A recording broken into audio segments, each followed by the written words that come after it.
ทรงได้สาวกศาสดารับปฏิบัติมาแต่องค์สมเด็จพระขวัน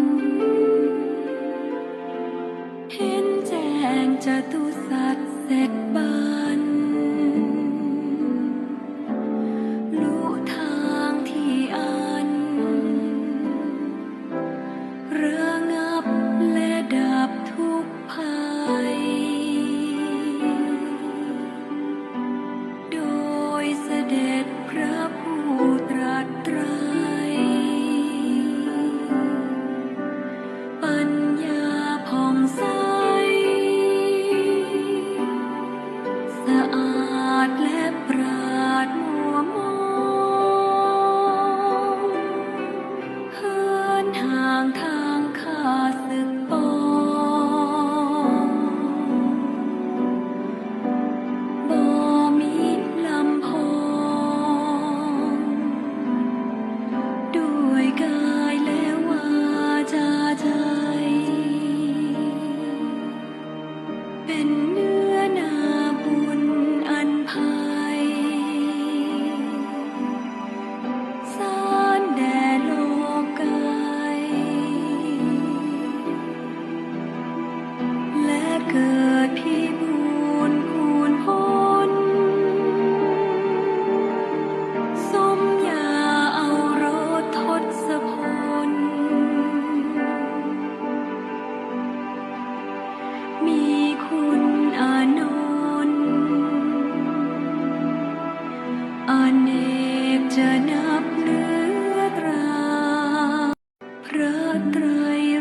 อยนมัสการพระสิงห์ทรงและพระสิงห์ตามองค์โบราณงดงามในล้านนาล้ำกาควรเมืองอันเรื่องลือในความศักดิ์สิทธิ์พรเนรมิตได้สมดังใจศูนย์รวมศรัทธาสาธุชนยิ่งใหญ่ในเวียงกาลงเวียงป่าเป้าเชียงรายอามิสบูชาโน้มถวายเครื่องสูงทั้งปวงบูชาบวงสรวงพระสิงห์แห่งวัดดอนจันเรืองไรทูบเทียนดอกไม้ข้าวมินสมปล่อยน้ำสุขันธาทรงองค์เป็นมิ่งดูเรียดนตรีกวีทุกสิ่งฟ้อนรำอ่อนหวานถวายบุญทานประเสริฐยิ่งแล้วได้สาธุการกราบไหว้บนบานพระพุทธคุณบุญพระสิงห์เจ้ากำจุนเกื้อกูลสุขล้ำดวงฤทัยมิ่งมงคลชัยเงินทองไหลมาผลบุญรักษาโชคลาภน้องเนื้อ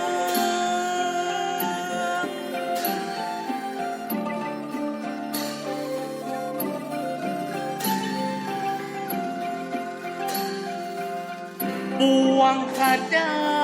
ทั้งพองสืบสานคันลองงานประเพณี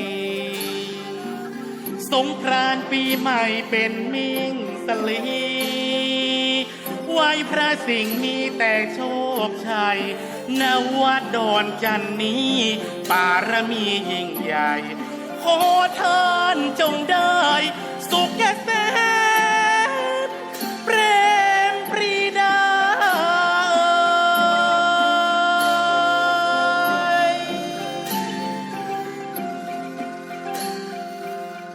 ข้าหมดน้อยนมัสการพระสิงห์ทรงและพระสิงห์ตามองค์โบราณงดงามในล้านนาล้ำกาควรเมืองอันเรื่องลือในความศักดิ์สิทธิ์พรเนรมิตได้สมดังใจศูนย์รวมศรัทธา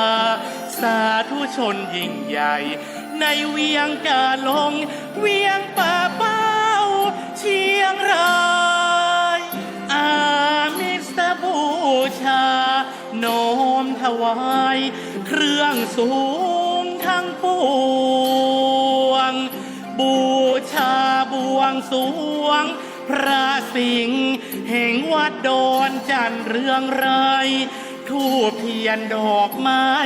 ข้าวมินสมปล่อยน้ำสุขันธา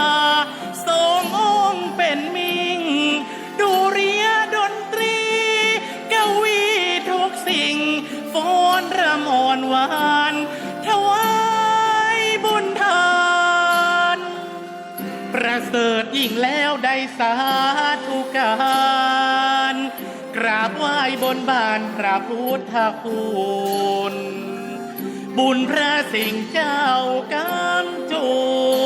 นเกื้อกูลสุขล้ำดวงฤทัยมิ่งมงคลชัยเงินทองไหลมาผลบุญรักษาโชคลาภน้องเนื้อ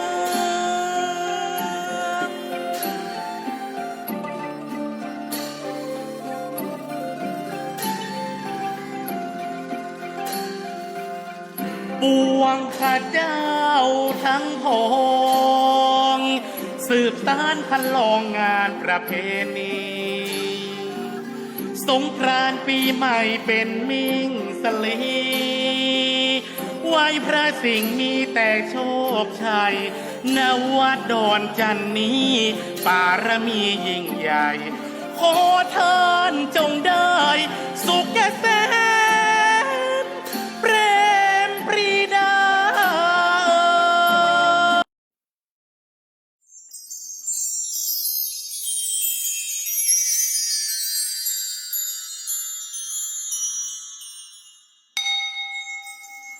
วัดดอนจันทร์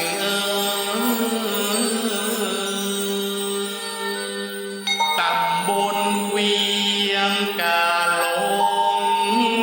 อำเภอเวียงป่าเป้าเมืองมาพระครูประหลัด นัทพงศ์ทิตาพุทธสิริงสารสาเสกสร้าง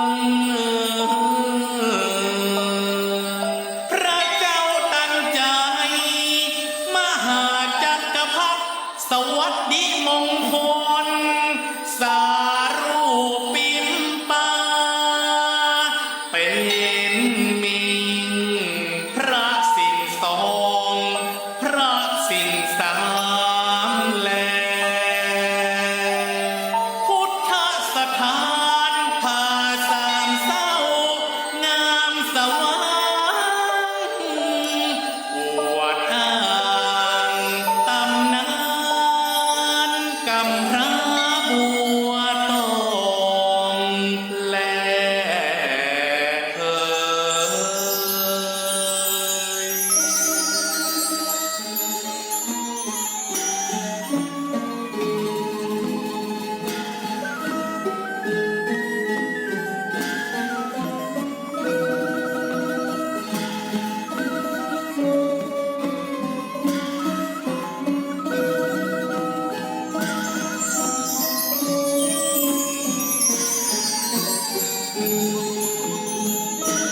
วัดดอนจันทร์เวียงกาหลงดำรงเมินมา สืบทอดพระศาสนาในล้านนาไทยพาสามเศร้ากำราบัวตองผ่องใสตำนานรุ่งเรืองไรแห่งแม่กาเผือกคติกามหาโพธิ์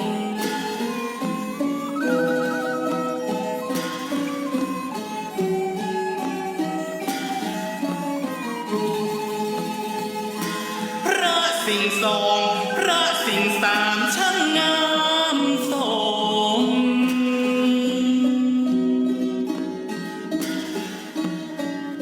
พระเจ้าตันใจได้พรอุดม สวัสดิมงคล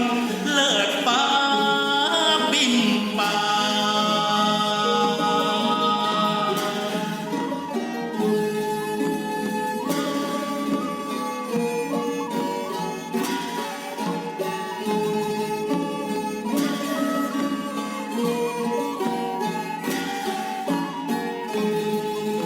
เสี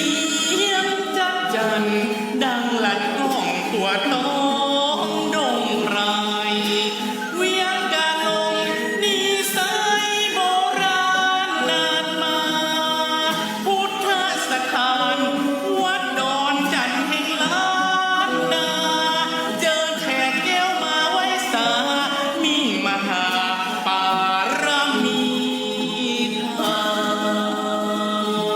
ม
มายมีพระนิมมานเป็นทิพย์สถานเลิศแล้ว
ไตรทูลสาไตรรัตนาสามดวงเก้าเงา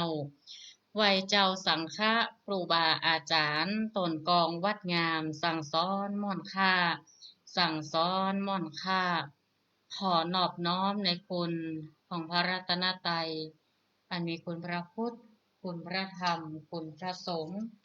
คุณพระรัตนตรัยแก้วเจ้าทั้งสามประการอันเป็นสรณะเป็นที่พึ่งแก่พุทธศาสนิกชนพุทธบริษัททั้งหลายขอถวายความเคารพน้อมนบไหว้สายังครูบาอาจารย์พระมหาเถระพระเถระครูบาอาจารย์พระสงฆ์ทุกรูปทุกตนขอความสุขสวัสดีในธรรมขอจงมีแก่ศรัทธาญาติโยมพุทธศาสนิกชนพุทธบริษัททั้งหลายธรรมะสวัสดียามแรงมายังป้าอุ้ยแม่อุ้ยลุงป้านาอาศรัทธาญาติโยมสาธุชนเด็กละอ่อนเยาวชนนักเรียนนักศึกษาและผู้สนใจใฝ่ในธรรมเพื่อน้อมนำธรรมะมาประพฤติปฏิบัติเพื่อเจริญจิตเจริญปัญญาในลำดับลำดาต่อจากนี้ก็จะได้นำทุกท่านเข้าสู่รายการธรรมะของทางสถานีวิทยุกระจายเสียงแม่ขจารย์โมเดิร์นเรดิโอ FM 94.50 เมกะเฮิรตซ์ทดลองประกอบกิจการในประเภทกิจการทางธุรกิจออกอาการหน้าอาคารเลขที่103หมู่ที่6บ้านสันมนาตำบลแม่เจดีย์อำเภอเวียงป่าเป้าจังหวัดเชียงรายในช่วงของรายการธรรมะบันเทิงใจในช่วงเย็นวันนี้โดยลิงก์สัญญาณไปที่สถานีวัดห้วยตองซักเรดิโอ FM 98.75 เมกะเฮิรตซ์อำเภอจอมทองจังหวัดเชียงใหม่และในเครือข่ายคลื่นสีขาวเพื่อชาวประชาทุกสถานีด้วยกันวันนี้ก็ได้มาพบปะกันอีกวันหนึ่งในรายการธรรมะบันเทิงใจทุกๆวันจันทร์และวันอังคารตั้งแต่เวลา 18:10 นาทีจนถึงเวลา 2 ทุ่มเป็นช่วงของรายการธรรมะโดยตัวธรรมภาพผู้จัดรายการพระครูประหลัดณัฐพงศ์ทิตวุฒศิริเจ้าวาดวัดดอนจันทร์ตำบลเวียงกาหลงอำเภอเวียงป่าเป้าจังหวัดเชียงรายวันนี้ก็เข้าสู่ช่วงของการแสดงพระธรรมเทศนาพื้นเมืองแบบล้านนาเฮาวันนี้ก็จะได้นำธรรมะมาเทศนาเป็นกำเมืองเฮาวันนี้อยู่ที่เรื่องของนางหมากเป้าผูกที่3ถ้าจังไห้นี่เป้านี่สั้นหน่อยนะสักค่ะนางหมากเป้ายังบ่เป้าถ้าจังใหม่ก็จะเกันใหญ่หน่อยบ่เป้านะถ้าไปตังยังหนองล่องไปตังยมแม่นะแต่ว่าบ่เป้าไอ้ช่วงมันยาวเว้ยเพื่อยาวหน่อยนะนางหมากเป้าหรือแบบนางบ่เป้ามันผูกพันกันจะได้พระธรรมเทศนาก็กำลังดำเนินเรื่องพระเอกกำลังไปห่ำไปเยียนฝากตัวเป็นลูกศิษย์พระฤาษีอยู่นะศรัทธาญาติโยมได้ฟังตั้งแต่วันอังคารที่ผ่านมานั่นวันนี้ก็ ได้มาจัดรายการตามปกติอุจาสนทนาธรรมในรายการธรรมะบันเทิงใจก่อนในช่วงนี้ก็ใกล้จะเป็นวันสำคัญของชาติเนาะห้องว่าวันไหว้ครูอยู่วันนี้ละอ่อนก็มายืมขันยืมพานกันทึดๆวันนี้นะประถามมาไปเนี่ยใดไปไหว้ครูใกล้จะไหว้ครูแล้ววันพัดที่จะถึงเนี่ยใกล้จะถึงนี่ตอนเป็นละอ่อนเขาก็เป็นกิจกรรมเนาะนักเรียนหลังจากเปิดภาคเรียนที่2ที่3ก็มักจะทำการไหว้ครูเพื่อความเคารพครูบาอาจารย์เหมือนศรัทธาญาติโยมเฮาเคารพศรัทธาต่อครูบาอาจารย์ของเฮาที่เพิ่นได้ประสิทธิ์ประสาทความรู้ต่างๆได้อบรมสั่งสอนอ่านออกเขียนได้รู้ผิดชอบชั่วดีและที่สำคัญก็คือบรมครูของเฮาพระสัมมาสัมพุทธเจ้าซึ่งก็เป็นบรมครูเป็นครูผู้สอนของเทวดาและมนุษย์ทั้งหลายเป็นผู้ฝึกบุรุษที่สมควรฝึกได้ยังบ่มีใครยิ่งกว่าเข้าใจในการเข้าถึงธรรมะอย่างน้อยก็โสดาปัตติมรรคปัตติผลสกทาอนาคามิมรรคอนาคามิผลสกิทาคามิมรรคสกิทาคามิผลอรหันตมรรคอรหันตผลอันนี้เป็นคุณสมบัติที่เข้าถึงธรรมะที่พระพุทธองค์ทรงไปแสดงพระธรรมเทศนาอย่างน้อยพุทธบริษัทก็ได้เข้าถึงธรรมะเป็นหลักชัยในการดำเนินชีวิตก็เวียนมาจบวาระหนึ่งนะสำหรับวันไหว้ครูของละอ่อนนักเรียนหรือทั่วไปก็คือเคารพกับครูบาอาจารย์ที่อบรมสั่งสอนถ่ายทอดวิชาโดยบ่ปิดบังแก่ลูกศิษย์ลูกหามันก็ระลึกเนาะปีในเขาก็ให้ความสำคัญระลึกถึงพร้อมๆกันมันก็ยกย่องเอาเฉวันหนึ่งเป็นวันไหว้ครูก็มีความผูกพันระหว่างนักเรียนกับครูแล้วก็มีแห่งวันครูอันนั้นเป็นความผูกพันระหว่างครูกับราชการหน่วยงานอันนั้นเป็นห้องวันครูอันนี้วันไหว้ครูกับช่วงเดือนมิถุนาวันพฤหัสเหตุที่วันพฤหัสจะได้เป็นเอาวันพัดก็เพราะว่าตามคติพราหมณ์นี่เป็นว่าพระพฤหัสนี่ถือว่าเป็นครูของวันต่างๆเป็นของเทพต่างๆซึ่งพระพฤหัสนี่สร้างจากฤาษี108 ตนนี่วะครับไม่ได้ล่ำเหลือเนาะชะตาจะมากิ๊กมาปั้นยังได้ล่ำเหลือเป็นละอ่อนบะเดียวห้องฟิวชั่นนี่หรอก็คือกุลเปรียบเสมือนกุลของฤาษี108 ตนจึงกำเนิดพระพฤหัสออกมาอันนั้นเป็นความเชื่อเนาะคติพราหมณ์แต่พระพุทธศาสนาของเฮาคนไทยเฮานับถือพระพุทธศาสนาก็จริงอยู่แต่ก็นำหลักของการปฏิบัติเอามาประยุกต์ใช้ของพราหมณ์เป็นเอามาปฏิรูปจะเอาหมดเลยกับใจ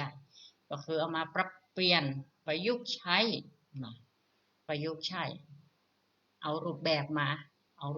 ใช้อย่างพระพุทธองค์นะคะปรับรูปแบบของพราหมณ์เพิ่นมีข้าวภาษาของเพิ่นหรอกอยู่จำศีลภาวนาพระพุทธองค์ก็เอามาปฏิรูปประยุกต์ใช้มาปฏิรูปว่า3 เดือนฤดูฝนพระสงฆ์เจ้าสามเณรอยู่จำวาสาหน้าที่ใดที่หนึ่งในอาวาสใดอาวาสหนึ่งเป็นต้นว่าได้นำหลักคำสอนอะไรอย่างตีแตกต่างออกไปเพียงแต่ประยุกต์เอาหลักแนวทางมาใช้ที่จะเป็นประโยชน์อันนี้ก็ถือว่าเป็นประโยชน์ในการระลึกถึงคุณของครูอ่อนละเอกละอ่อนละเสาะหาดอกหาดวงดอกบอกว่าจะเป็นดอกมะเขือดอกอย่างแฮมดอกมะลินิ่มใจมะลินี่วันแม่พิจงานนะถ้าเอาดอกมะลิมานี่นะประกอบด้วยธูปเทียนดอกไม้นะดอกมะเขือหญ้าแพรกนะข้าวตอกดอกเข็มถ้าดอกมะเขือนี่เป็นห้องว่าความอ่อนน้อมมันจะออกดอกงามอย่างใดมันก็โน้มลงมาแสดงถึงความอ่อนน้อมถวายตัวเป็นศิษย์อบรมพร้อมรับความรู้ครูบาอาจารย์ได้อบรมอ่อนน้อมถ่อมตนที่จะไปไปเรียนวิชาความรู้ต่างๆถ้าเบ่งวัดก้าขาแขกนี่ ก็อยากที่บุคคลอื่นๆจะสั่งสอนอบรมให้ได้เข้าใจได้ความรู้นั้นก็เปรียบเสมือนดอกมะเขือที่แสดงถึงความอ่อนน้อมถ่อมตนยอดไม้ยังหู้อ่อนตนเป็นคนก็ต้องรู้จักอ่อนน้อมคออ่อนมืออ่อนก็คือรู้จักการไหวการจ๋ารู้จักสรรพนามที่ใจนะคุณครูครับผมนะว่าเอาคำที่มันเป็นคำหยาบคำบ่ม่วนหูเพราะว่าจะเป็นคำส่วนมากนะอู้จากันบ่เดียวกูวันให้รู้สึกเอาคำบ่ม่วนเนี้ยอู้กันเป็นสรรพนามเรียกกัน โดยมากก็จะติดตั้งอย่างหลออ่อนเขานี่ตั้งเกมนะโอ้ตัวเขาเถอะเวลาเล่นนะกำเอี้ยวอ่ะโอ้มันเป็นไปใจตามยุคสมัยเห็นได้ก็ต้องรู้จักกาลเทศะเนาะรู้จักกาลเทศะเราจะหวังความประโยชน์ไปหน้าความเจริญไปหน้าก็ต้องอบรมถ่อมตนต้องร้องอ่อนตนแบบนี้ยึดอัตตายึดตัวยึดตนอคตินะ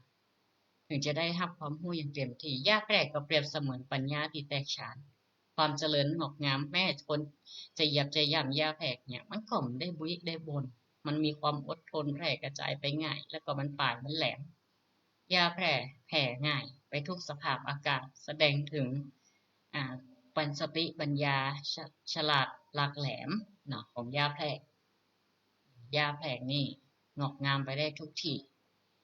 อย่างดอกมะเขืออ่อนน้อมถ่อมตนต่อมาก็ดอกอย่างแฮมเพราะว่าจะเป็นดอกเข็มนี่ปัญญาแฉบแหลมเนาะยาแผ่ความเจริญก้าวหน้าสติปัญญาเจริญงอกงามเหมือนยาแพรกดอกเข็มก็เช่นเดียวกันมีปลายแหลมสติปัญญาได้แหลมคมเหมือนดอกเข็มนี่หรอเกสรก็มีรสหวานก็เลยเอาดอกเข็มมาไหว้ครูเป็นสัญลักษณ์พยายามยึดดอกไม้ตีเวลาทำพานหิ่งต่างๆที่เขาไหว้ครูก็ยึดเอาดอกที่เป็นได้สื่อนอกนั้นเขาจะจัดอะไรอย่างบ่เพื่อรูปแบบมันผิดแผกไปจากเดิมใช่อยู่ว่าความคิดสร้างสรรค์น่ะคือความสร้างสรรค์พยายามมีองค์ประกอบที่สำคัญคือหัวใจอยู่ในพานท่านเนาะพานดอกถูกเทียนเขาจะแปลงอย่างก็เช่นคณะอันนั้นคณะนี่หรือว่านักเรียนจะนั่นจะนี่แปลงพานไหว้ครูอาจจะมีความคิดสร้างสรรค์เนาะเอาหูหน่วยแบบทุเรียนพ่องเอามาตำก็พยายามมิคือมันเข้ากันอย่าน้อยของมีองค์ประกอบดอกที่สำคัญเนี่ยเขามาไหว้ครูหรออ่อนน้อมหรอผู้เรียนนั่นเอาไปเฮือหลังเฮียนก็ได้เส้นหลังรถก็ได้ก็ยังครับเป็นว่านะกะยังกำตุจกมันว่าอย่างเขาตานประสาทเนาะตานประสาทก็ตานกับประสาทมีเก้าอี้ถ้วยอย่างน้อยก็ว่าอื่นชูเขาก็ย่ำตานเต็มที่มีเปลือกขี้เตยเนี่ยย่ำตานเต็มที่อันนั้นจะตานประสาทอันหนึ่งมายองอันนั้นมายองวันอื่นๆเปลือกเตยเนี่ยนะอันเนี้ยก็พยายามให้มันองค์ประกอบให้มันอยู่ในห้างบางทีมันพลิกแผกจากรูปแบบเดิมไปนักมันคงไว้ความคิดสร้างสรรค์นั้นก็จริงอยู่นะประโยชน์นั่นก็จริงอยู่ก็ต้องอนุรักษ์รักษาไปอย่างดอกมะเขือดอกเข็มยาแพรกแล้วทำยางข้าวตอกเนอะกว่าจะได้ข้าวตอกนี่ต้องเอาเข้าไปคั่วไปอย่างหรอกให้มันแตกออกมาเป็นข้าวตอกงามๆนะก็เปรียบเสมือนวินัยจะไปอยู่ไหนก็ต้องมีวินัยเคารพกฎกติกาของเฮียนกติกาสังคมชุมชนให้อยู่ในระเบียบการศึกษาหาความรู้จักควบคุมตนเองให้เป็นอย่าตามใจตัวเก่านักลำไปอยู่ในรั้วโรงเรียนหรือว่าอยู่ในไหนกระจ่างเด้อให้ฝึกเป็นคนที่เข้ากับสังคมเพิ่นได้ให้จักควบคุมตัวเก่าด้วยความหลบกดลงอย่างต่างๆให้มันเบาบางไปให้ทำปกติให้มีขันติความอดทนเปรียบเสมือนข้าวเปลือกที่โดนคั่วแต่คนไหนบ่มีความอดความทนคนใดมีความอดความทนนี่เพิ่นแนะนำให้ก็มีอคติเหียก็มีความอดความทนมีพยายามต่อต้านหรือว่าบอกว่าทำความเคารพอ่อนน้อมแสดงกิริยามารยาทที่บอกค่อยดีค่อยงามออกมาก็สามารถที่จะเป็นข้าวตอกได้เหมือนข้าวติ่มตกออกจากหม้อกระทะ กระทะตีเปิ่นเอาไว้ใจข้าวตอกคั่วข้าวตอกก็เปิ่นก็เอามาไว้สักการะบูชาสิ่งที่สูงส่งบุคคลใดผ่านร้อนผ่านหนาวมีความอดทนความร้อนนักหนาวนักรู้จักข่มจิตข่มใจต่อเก่าตีบ่ดีบ่งามต่างๆก็ย่อมที่จะพัฒนาตนได้ดีมีวินัยเปรียบเสมือนข้าวตอกตีเกิดจากข้าวเปลือกสำเร็จแล้วซึ่งก็สมควรแก่การนำไปสักการะบูชาสิ่งที่เคารพสูงสุดฉันใดก็ฉันนั้น ชาวพุทธเฮาก็ศรัทธาในพระรัตนตรัยถือว่าเฮามีบรมครูผู้ยิ่งใหญ่ของโลกและเทวโลกก็คือพระสัมมาสัมพุทธเจ้าที่ได้รับยกย่องในการบูชาก็ด้วยอามิสบูชาหรือการบูชาด้วยวัตถุสิ่งของต่างๆและพระพุทธองค์ก็ทรงสรรเสริญอย่างยิ่งคือการปฏิบัติบูชาปฏิบัติใดก็บ่เท่ากับการปฏิบัติในน้ำธรรมคำสอนธรรมะของพระพุทธองค์ก็เพื่อประโยชน์ส่วนตนในปัจจุบันและอนาคตโดยมุ่งเน้นพัฒนาศักยภาพของมนุษย์ที่เรียกว่าการภาวนาเพิ่งพาตนเองด้วยบทบาทของการเป็นบรมครูของพระพุทธองค์กระโดดเด่นในหลายๆด้านในการสอนในลักษณะต่างๆสอนคนเมื่อเป็นอริยะเมื่อเป็นพระอริยะเมื่อเป็นพระอรหันต์พ้นจากวัฏสงสารการเวียนว่ายตายเกิดแม้แต่พรหมที่มีมิจฉาทิฐิก็คือว่าพรหมที่มีอายุยาวนานแต่กลับเป็นมิจฉาทิฐิคือเห็นพิจารณาลองคองธรรมคิดว่าตนมีอัตตามีตัวตนมีความอมตะแต่พระพุทธองค์ก็ทรงชี้ทางความสว่างดังนั้นจึงเป็นครูของทั้งหมู่มารพรหมเทวดาและมนุษย์ทั้งหลายโดยเป็นที่พึ่งดังนั้นเขาก็มีความเคารพศรัทธาเลื่อมใสในพระรัตนตรัยอย่างบ่มีอย่างที่จะมาเปรียบเสมือนได้ก็คือเคารพศรัทธาเลื่อมใสบ่มีความแคลงใจในพระรัตนตรัยอันนี้เป็นพื้นฐานของพระโสดาบันและก็บ่มีความสงสัยในเรื่องศีลเลยในการประพฤติปฏิบัติตนเพื่อพัฒนาธรรมให้มันเจริญขึ้นไปยิ่งไปแล้วก็มุ่งเน้นพัฒนาปัญญาฉะนั้นวันนี้อาตมาภาพก็ได้เกินในเรื่องของวันครูพอคร่าวๆก็เนาะสภาพระธรรมเทศนาก็รอท่าอยู่ก็อุ้ยแม่อุ้ยอยู่ตามบ้านก็บอกโอ้ไปได้จะเตะในขาใจเว้ยเต็ดละสภาอดเอาเกินนำเหตุก่อนอาจจะเกินนำไปหนักไปน้อยเนาะก็ได้เวลาอันสมควรแก่เวลาแล้วที่จะได้แสดงพระธรรมเทศนาเรื่องนางหมากเป้าภูกที่3ในพระธรรมเทศนาชาดกเรื่องนางหมากเป้าเป็นพระธรรมเทศนาพื้นเมืองเหนือเฮาก็ศรัทธาติดตามรับฟังเป็นลำดับลำดาต่อไปนี้เนอะ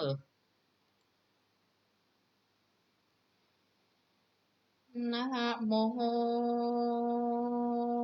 ตัสสะภะคะวะโตอะระหะโตสัมมาสัมพุทธัสสะลำดับธรรมเทศนามาถึงกันทวน3ที่เล่าพระพุทธเจ้าหากเทศนาแก่สังฆาระหันตาปริสาตังสีมารตินีส่วนว่าปรมาโพธิสัตว์เจ้าก็เฝ้าจำศีลภาวนาเฮากรรมฐานอยู่จุวันบ่ขาดสักวันก็มีหันแลโสมากาโตส่วนอันว่าพระญาวอกตัวนั้นหากโยรับใจปฏิบัติบ่มีใจระหัดหยาบจ้าลังเตือหักมาหายังพาลาลูกไม่และหัวมันอันหวานมากเป้าและน้ำตาลให้สามตากน้ำต้มหือสุกใส่ลัวฟืนไฟก็สุ่มเป่าโตคำเจ้าวิริยามันเตี้ยงอยู่ใจเจ้าตั้ง2บอกสองเจ้าได้กระทำสั่งสักหยาดบอก ได้ขาดการสักเฮียงจูวันบ่ค้านหากบ่ย่านกองบุญเวนตอบแทนคุณแห่งเจ้าบ่เฮอได้ลำบากอยากโดยการสันใดหันแลโสมากาโตส่วนพญาวอกตัวนั้นกันว่ามันอยู่อุปาถากวิริยะยังเจ้าโสตาสนาอยู่แล้วอุปาถากพระยอดแก้วตาปัสสาราสีนั้นได้ปีปลาย7 เดือนแล้วเล่าบอกฮือสองเจ้าได้ตกยากสันได้แต่หันแลตาโตปาทายาตั้งแรกแต่นั้นไปนานว่าเทวดาตั้งหลายมวลหมู่การอยู่ปัปปตาโดยใหญ่กามันอยู่ป่าไม้เถื่อนทำและหิมมาปานเขาหันตนผู้บานยอดแก้วบนไปแล้วยังมีแต่จัดเก่าปางเก่าบุญหากเขากับการมาไกลเฮอเจ้าได้ไปหันยังภริยานอกแก้วอันใดรวมน้ำหยาดแล้วปางก่อนก็หากเหตุนั้นแก่เจ้าดังอันหมู่เทวดาโจนาลวดแต่งทาว่างปานบ่เฮอเจ้าได้อยู่กับโดยตนธรรมเป่าได้เหตุว่ากลัวนางตายเจียนจากคำอยู่ในหมากเป้านาฬิกาเหตุดังอันเทวดาจริงกังบังเสียยังใจแห่งเจ้าบอกให้เฮออยู่เฝ้าตีนั้นเหมือนเหินบันโดลเฮอเจ้าก็ถึงยังการมวนอยู่แล้วรำเปิงโดยการเอวเดินดงเฮอมีใจอันพระทรงเอวลาเฮอมีใจอันมาไข่เอวเตียวโหนเทวัดดาก็บันดลเข้าหัวใจแห่งเจ้าบอกเฮออยู่ในที่โกหาหันแลพระนั้นอันว่าปารามหาโพธิสัตว์เจ้าเกิดเจ้าสุตตาสนาในวันหนึ่งเจ้าก็มืนตาดูพอหันยังก็นกแม่นกอยู่แฝงกันตีเฟยตันกะไม่ในตีไก่โกหาหันตั้งนกสาเป็นโกเป็ดปองอยู่ในหนองแม่เพิงน้องไหลโซแมงผู้รวนเมามัวต่อแตนมัวเล่นมวนบินสอดเต้นนัวนานตอมดอกบัวและดอกปานอันอยู่ในน้ำและสว่างมีเสียงดังรวนกองนานตัวต้องสู่หูตนอันกวนจมจืนดีหุมหืนสนุกใจมากแลตาโพธิสัตว์โตครานั้นอันว่าพระโพธิสัตว์เจ้าสุตตาสนาจริงค่ะนิ่งใจว่าดังนี้โหไว้น้อยห่างอันว่าโกนี้เราได้มาอยู่กับเจ้าตนบุญก็เต่าจักเป็นกุลไปนาแต่เล่าเต่าหากจักได้อยู่สุขเจยบ้านถึงยางเนรปานเป็นตีแล้วเกิเวียงแก้วตีโซกาเสมใจแต่แลเต่าว่าจะนี้บ่หันตันต่อหน้าบ่ได้ว่าเตรียมตันอันจักเป็นไปหน้าไปได้ว่าจากนี้บ้านนี้อายุกูก็ยังหนุ่มน้อยปล่อยว่าจากมาโยตีนี้โตเมื่อก็หากอยู่ในพื้นกูหาอันเป็นอันงามตาไว้บ่แจ้งเป็นดอยไว้โจแห่งหากบ่ซาเหมือนใจพอดูโหนได้ก็ยินเหมือนหากเป็นน้ำเจือซึมรูผาหากบ่ดีแก่ตาสักหน่อยกูจักอยู่ตีนี้เต่าอายุปล่อยจักบ่ได้จะแล้วว่าอ่านพิคาเวดุราภิกขุตั้งหลายมวลหมู่อันว่าเจ้าโสตาสนาก็เต่ามารำเปิงดังนี้โยนให้ใจเหตุจิตตาวิญญาณไว้สันเหตุอันเทปาไทยบันโดนบ่อไข่เฮอตนคำอยู่มันมาไข่เฮอตนเจ้าหากเจียนจากานีเสียธรรมโรภาบ่อยู่เหตุอันจากไข่เฮอเจ้าไปโสติโปรานุเวนั่นแลพิคาเวดุราภิกขุตั้งหลายมวลมังทำดังนี้หากมีมา อันธรรมเทศนาอันกูพระตถาคตแสงกล่าวจุงจักฟังได้หูแจ้งข่าวแต่ดีลีแดเตออาทานให้กาลายามนั้นใสอันว่าเจ้ารำเปิงดูเกิดได้เอกาที่ว่าสั่งยังมี ในวันหนึ่งเจ้าก็เข้าไปขออยู่ใจเสริงเจ้าบวชให้ตาปาสาราสีกันว่าท่านเตคาเดเจ้าตนกูเป็นครูแก่ข้าบัดนี้ใจแห่งข้าก็ลวดพาดไว้มีใจมาใครไปเอวลาใจข้าลวดบ่มีนิมผู้ข้ามาอยู่รวมจิมเจ้า ก็เต่าได้ปีหนึ่งแล้วกว่า7 เดือนมีเหมือนใจแต่สวดตกเมื่อลวดได้ภาวนาหากเป็นกาตาปุญญาอันล้ำเลิศกันตายก็บ่จักได้ไปเกิดตีอาบายไปนาก็จักได้ไปเถิงเนราปานเป็นตีแล้วเก็ว่าเวียงแก้วตีศกกาเสมใจก็จังมีบ่อยาจะแล เต้าว่าบัดนี้ข้าปล่อยมีใจมาใครเอวผู้ข้าจริงขอตนแก้วว่าจากไปนี่แลข้าแด่เจ้าตนครูยศใหญ่ขอฮือใดอนุญาตปันไปแด่เตอวานตีนี้พระตนครูยศอาจแจ้งแล้วก็บ่มาใครอนุญาตเฮือไปปานแก้วก็อาสลาย โยติหันเห็นนั้นพระตน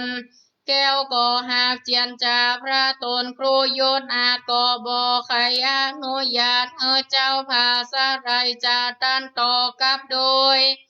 ยอดนอกแก้วโพธิสัตตาเกิดโสตัสสานาตนบุญกาตนแก้วห้ามแล้วว่าลายภาการทวน2 ที 3 ทีแล้วตนนอกแก้วโพบ้านก็มีใจบ่มักสู้บ่มักอยู่กับตนยังว่ามักขายเตียวโหนเล่นลาตีนั่นเจ้าก็บ่จังหามว่าสารได้ลวดอนุญาตไปเสียแต่เล่าตามกาใจแห่งเจ้าอันพระสงฆ์ไปหันแลในยะหนึ่งเจ้าราศีแก่นให้ปล่อยซ้ำมาเก่ากำจาว่าขอไว้พญาวอกมากกาตาวาดูราอุปาสกเฮยดังวอกตัวนี้ตันจงไว้นี้มันอยู่กับเฮามันเอาลัวและตักน้ำรำอยู่ใจต่างตนเหตุบ่มีคนใดมาสู่ท่านจงอนุญาตมันอยู่ปฏิบัติท่านจงตัดใจแลวางปันเจออันว่านักบวชนี้กันว่าบ่มีผู้คนใจก็หากบ่สมควรแต่แลอ่านว่าพระปรมาโพธิสัตว์เจ้าตนบุญใหญ่กันว่าได้ยินยังกรรมอนุญาตแห่งพระตนบุญหันจักตอบแทนตนเจ้าจากไว้ยังพวกเท่าต่างตนจริงภาษาไรตานต่อไว้นบป้อตนโปรว่าข้าแด่พระตนโปเฮยเป็นเจ้าตนยศใหญ่ผู้ข้าก็จังวอกตัวนี้อยู่ต่างตนไว้ตากน้ำกินและน้ำอาบบ่เจ้าใดตุกอยากอันใดการอันจีไฟและต้มมันขัวเหียทวนตัวโจภาการสันใดและจักวานก็มันเนี่ยแต่งผู้ค้าก็จักแบ่งไว้มันอยู่ป้าถากเจ้าโจปีเดือนจะแล้ววานตีนี้ตนแก้วเจอโสตาสนาก็เจียนจากกับโดยพญาวกว่ามักกาตาดุราพญาวกบัดนี้ค่ะจากออกนี้ไปเอวดูในกังเถื่อนตันจงเป็นเพื่อนอยู่กับโดยตนโครปฏิบัติโตคำเจ้าไปอยู่เฝ้าผู้ประชาตกวันง่ายอย่าพรากอย่าเจียนจากไปไหนไปสมไฟและต้มน้ำกันหลัวเสียงจงไปหายังโมลาภาลาคือหัวมันและลูกไม่ตั้นจงใจไปเอา อย่าใจเบาต่างเจ้าอย่านบเต่าเศร้าได้เต้อหนาหวานตีนั้นพญาบอกได้ยินคำเจ้าบอกว่าอยู่กับจีมันก็มีใจแก้นกลางน้ำตาไหลหลั่งลงใจบ่คงเจิดเกิดกามาอืดในขอรวดย่อมือยกไว้จะใจเก่ากะทาวาหัมปีอาทิชีวิตต่างอากาโตดังนี้เป็นต้นและหัมปีแม่นอันว่าผู้ขามรณาก็ตายกว่าปาริปุณนันตีแล้วใจข้าบ่อยู่ปอเมงวันมาตอมตายปอจากไข่เมนมามีเจ้าโกมาหันใส่และเอายามาใส่ก็จริงได้ชีวิตใหม่ขึ้นมาได้เป็นมากาตาดังเก่าจริงได้ปฏิบัติเจ้าตามมานี่แลบ้านนี้ดังเจ้าจักกว่าป้อยว่าจักไว้หน้าออกหนีไปป้อยว่าจักคาอยู่ในฐานะตีนี้ก็มีตีมองใจแต่น้อหวานมันก็หลัวร้องรำไห้จะใจน้ำตาไหลเห็นอันมันบ่ได้ไปตามเจ้ายินโศกเศร้ามองใจมันก็กำไข่ออกปากว่าข้าเดเจ้าเหนือหัวเฮยตีเปิ้งกันเข้ากันว่าเจ้าข้าเอวเตียวโหนเมื่อมีอุนตาลายมาเกี่ยวข้องขอเจ้าจงเรียกร้องยังเจอกิตนาจะเถิงมากาตาคือว่าตัวผู้ค้าเจ้าแห่งข้าอย่ามองใจการสันได้เหมือนจักอยากผู้ค้าหากจากไปแม่นว่าไก่ดังเรือก็จากรอจากไปกำโจเจ้ายอดแก้วฮือปอแล้วกิจการและเจ้าเฮยว่าอันก็หากมีวันนั้นแหละนะพีคาเวดุราภิกขุตั้งหลายอันญาญาติกูเป็นคนเจ้าตนนั้นก็หากผ่านใจดังว่าบ่มีเทวดากำจ้อยเหมือนจากไว้ตายได้จะแลกันว่ากูบ่เป็นนอผู้ทางโกนกับบุญบ่มีสักหน่อยพระอินทร์ก็บ่ล่างว่าจักกำจ้อยคุณนาสักโกอันว่าพญาอินตนถ้าฟ้าวังไว้นาเลงดูก็มากำโจเป็นเหตุมายังโอสถเกยยาอันวิเศษปงวางปากไว้ที่หนทางอันเจ้าจากไปตาสีสองหน้าตั้นตากันได้ยาวิเศษแล้วก็เอาไปยาพญาวอกได้คืนปอกมีใจก็ลวดกับตามไปบ่พรากเมื่ออ่านเจ้าจากเจียนนี้มันก็มีใจโศกเศร้าเหตุนั้นบ่ได้ไปตามเจ้าจริงโศกเศร้ามองใจก็มีน้ำตาไหลตกข้างมันก็บอกไว้กำหวานมันบอกยังเจ้ากันว่าเจ้าและมีกิจการร้อนไม่อุนตะลายใหญ่ปานใดแม่นไก่ดังเรือข้าก็จากไปเจ้าชีวิตแห่งข้าอย่าได้มองใจและเนื้อหวานเหตุว่ามันบ่ลืมคุณตนเจ้าเพราะว่ามันจักได้อยู่เฝ้าภาราสีมันจริงมีวาจานาถอยคำดีสั่งไว้เจ้าก็หากจำเอาแต่แลหาตามหาสะโตอันว่ามหาโพธิสัตว์เจ้าตนนมเนาองค์คานตนเป็นนอโพธิญาณ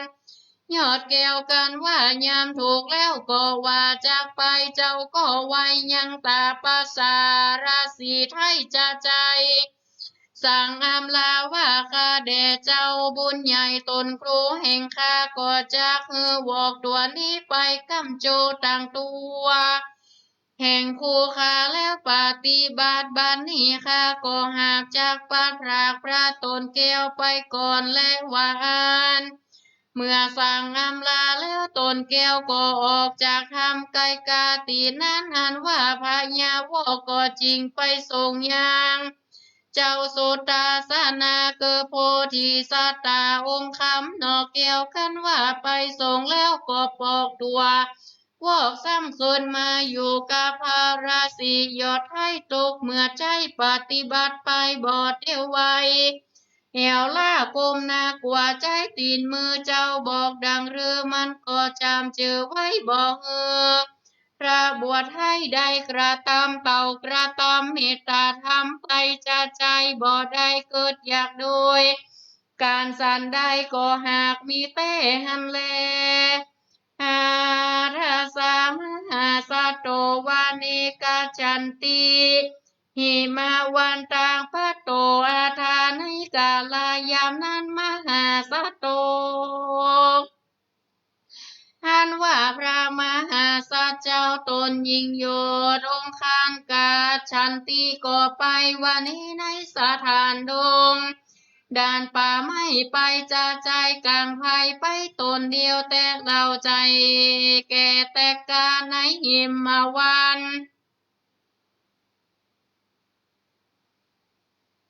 เถื่อนจ้าเจ้าก็ก่อยย่างเตียวไปก็ไปถึงในตีหนึ่งเหล่าสถานอาตาตีนั้นเหล่าภัยบอนได้ไปถึงหากเป็นป่าดงสิงและเครือไหวสนเกี่ยวกอดหากภาพรอตุกรรมหันโหนทางไปนาตกภาพรอตุกรรมโจไปเครือไหวมีโจสามไหวแดงพรามสองเกี่ยววายเหลียวคือวายไก่วายเส้นใหญ่ได้เชื่อว่าวายหมูวายหูบุ้งเส้นน้อยวายสอดซอยคือว่าวายหอมล้อมเต็มดงตุกตีเครือเลินขี่เหนืออยู่ป้นหันไปหน่อยหนึ่งมีตั้งมาคาตุ่มแดงย่อนห้อยมาอันใหญ่น้อยแก้มการป้นหันไปแถมน้อยหนึ่งดีหลีมีตั้งดอกได้เหินหอมเหินมีแต่ปื้นกลางดงมีตั้งมาคาโนนยวงลูกใหญ่โศกหอยไว้หอมเนืองมากนักแลปนนั่นไปไก่นักสวัสดจริงซ้ำลวดไปหันต้นตาลและต้นเป้ายายาเป็นแถวเหมือนดังฟูงคนเฮาไปปลูกเหียถูกไว้บอกไก่กันนั้นชาบาปดีไว้เหล่าเหตุว่าเทวดานำตนเจ้าไปรอดเฮอจดจอดตึงตานในส่วนอันมีตาติหันส่วนว่าส่วนหัวทายานั้นหากมี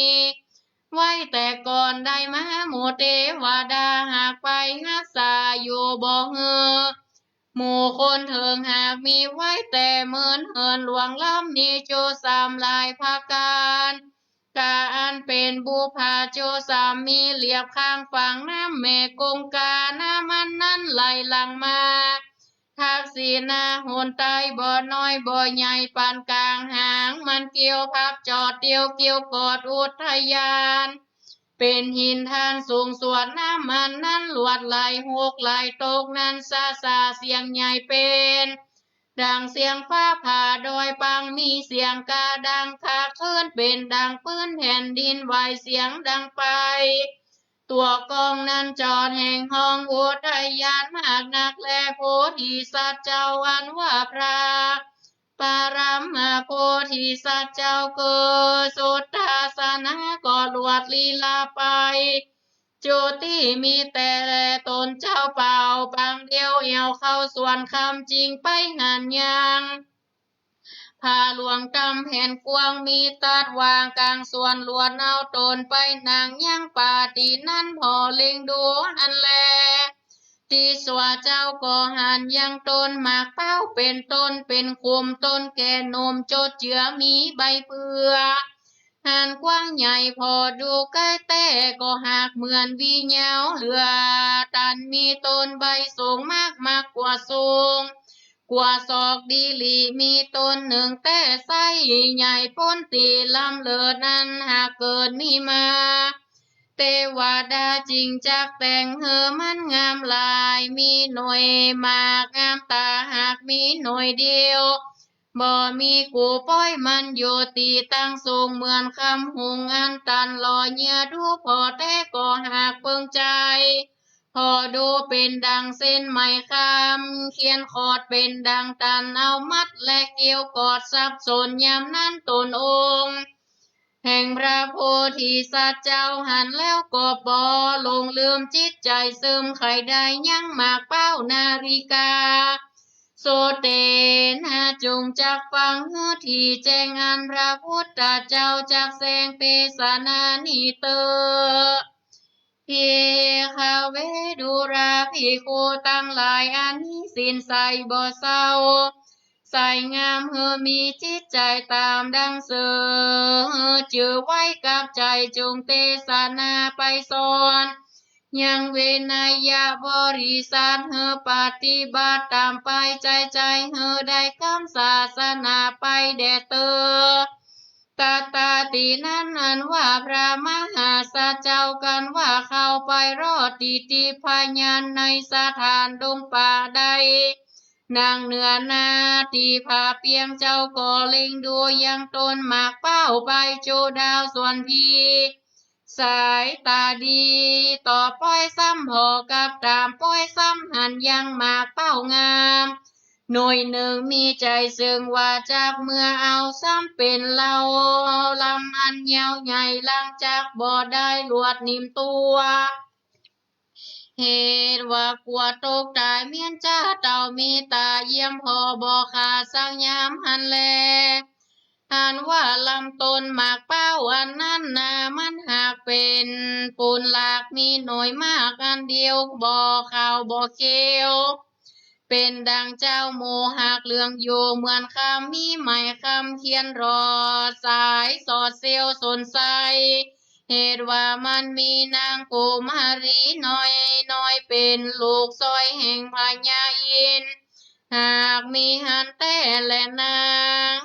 สะโกอันว่าพญาอินทร์ตนพาฟ้าหันต่อหน้ากุมารอันตกผ่านเหลือป้อตนเต้าปอลิงดูยินอินดูคุณนาฮักมากนายาหนึ่งก็เรียกว่าเขาเป็นปาทาปาริจาคแห่งเจ้าปางก่อนก็เหตุเจ้าจักเป็นพระภูธรตนวิเศษดากิเลสพ้นสงสารอานากาตาอันจักมาไปนาจักมีเตียงเต้บอกขาดดีหลีเหตุดังอัน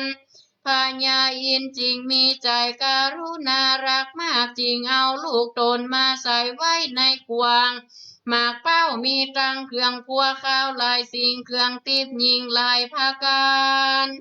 ก็ว่าสายสังวานคำและปิ่นแก้วประดับแล้วบัวระมวลมีตังกันตนาผาดับก้าวผิวบ่อเศร้างามใสกับตามบ่เว้นเหือเป็นตีเล็งดูสองหูปากต่างแก้วงามล้ำเลิศแล้วหมดใส่เอาใส่ไว้ใน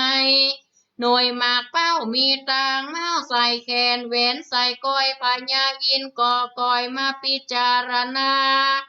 การประดาแต่งแล้วตนแก้วก็จักลงมาป่าเอาบุตรีลูกธิดายอดให้กันว่ามารอดแล้วก็นิรมิตไว้หอยอยู่ไม่ไปบนฝูงคนเฮาหันก็ว่าเป็นหมากเป้าเต้ดีลีหากตีเต้ก็หากบ่ใจหากเป็นพญาอินมาเนรมิตไว้แล้วบังตาเป็นดังมันออกมาแต่ต้นหากเป็นดังมีการอันอ่อนก้มเปียงเป่าการคนเฮาหันก็ว่าเป็นหมากนาฬิกาอันว่าเจ้าโสตาสนะก็มืนตาดูเล็งพอก็กล่าวว่าหมากนี้บ่นับต่อหลอนมีอาติตาปลายหลังมาแต่ก่อนหากบ่พรเคยหันต้นมันก็เป็นอันยาวเหยียดปลายมันทันปอเมื่อดีดเมยข่าวตำแตงเข้ากังหาวอากาศหน่วยมันเหลื่อมหยาบอยู่คำเหลืองเหมือนคำดูเพียบลอยว่าเตปะไทยมาแต่งไว้เหือกูได้หันเปิงมีจ้าและว่าหันแล้วยามนั้นตนนอแก้วก็มาพิจารณาว่าหมากเป้าลูกนี้โกจากบอกไว้กันบ่ได้กูก็จากบ่ไปแม่นว่าตายเสียทีนี้ก็แล้วกูก็บอกกาดแก้วไปในกู โกก็จากต่างสัจจะในใจฮือมันมากหลงนั้นกันว่าบ่ได้กูก็บ่หวังแลนะว่าอันก็มีวันนั้นแหละนะลำดับโอกาสนี้เวลาก็18:57 นาทีหรือ6 โมงป่ายละชะทาจะได้พักเบรกรายการต่อจากนี้โอ้ลำดับลำดาทำจะเป็นจะได้ต่อทำนี่เงียวนักแกเนอะจะมาต่อกันผูกท่อนจะมาต่อกันผูกท่อน3เนี่ยในช่วงที่2ของรายการธรรมะบันเทิงใจหลังจากพักเบรกรายการเนี่ยก่อน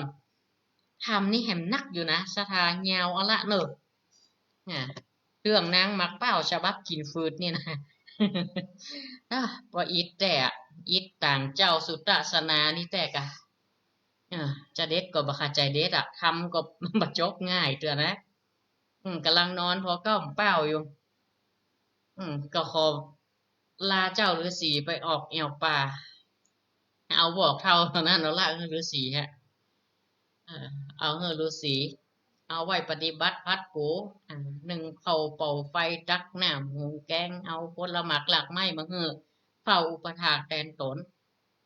ประเดี๋ยวนี้กำลังไปหอกก้มเป้าอยู่นะเจ้าสุตตสนะนี่นะจะเป็นจะได้ภูก2เอามาฟังกันต่อแล้วอาตมาภาพจะได้สรุปทำช่วงที่2ตั้งแต่ต้นมาแห่งใหม่ศรัทธาญาติโยมได้ติดตามรับฟังและก็ได้เข้าใจในธรรมเรื่องนี้แห่งมากขึ้นเนาะเข้าใจอีกครั้งหนึ่งก็ขอพักเบรกรายการไว้เพียงเท่านี้ก่อนเนอะญาติโยมศรัทธาทุกท่านก็ขอเจริญพรปิกมาฟังกันต่อเวลา19:30 นาทีเจริญพรเนอะ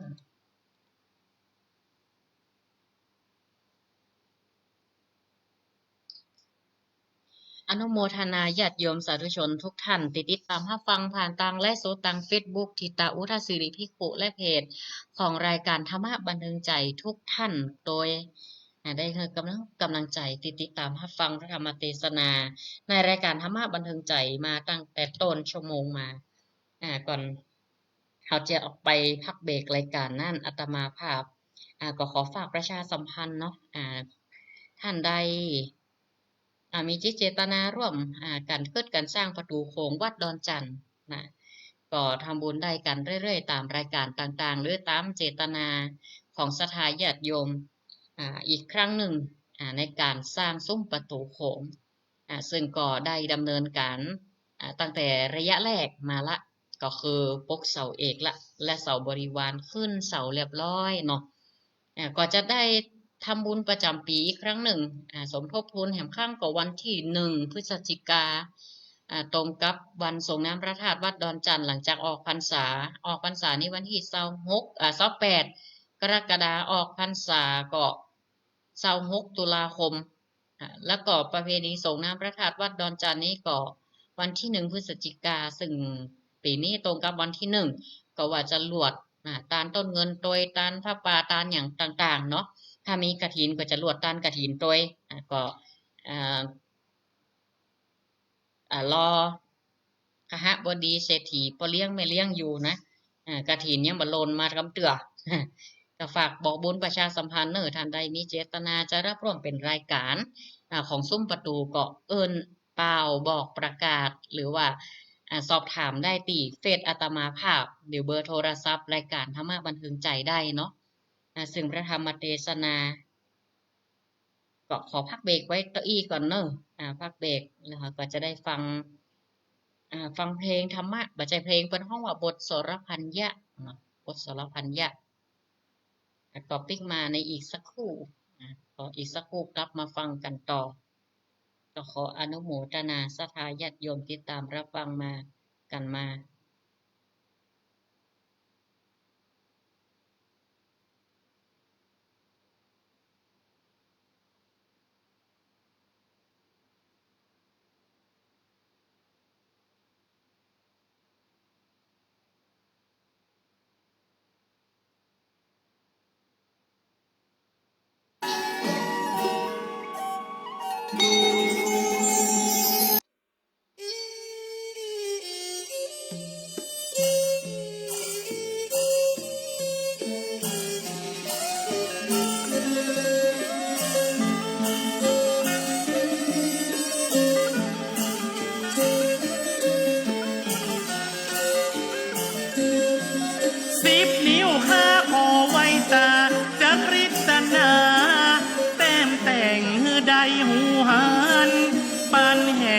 ประวัติโบราณบ้านเมืองนามมาก่อนว่าบ้านป่าจันสมัยก่อนนั้นเป็นป่าไม้เสือเหลืองประเดียวการฝูงหุงเหืองวัดว่าน้องเลืองศีลธรรมล้ำเลิศ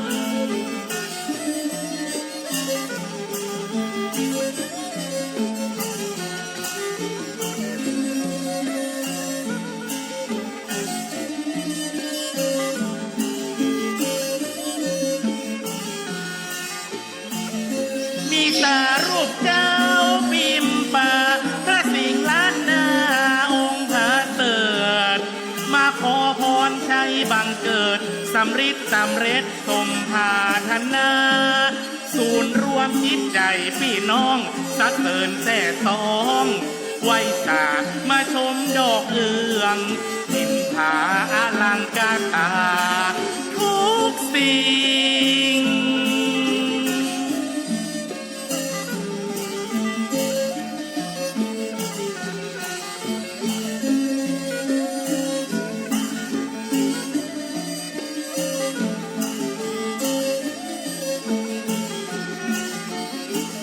ทินมาจอกโอตำนานเล่าเฮือลูกหลาน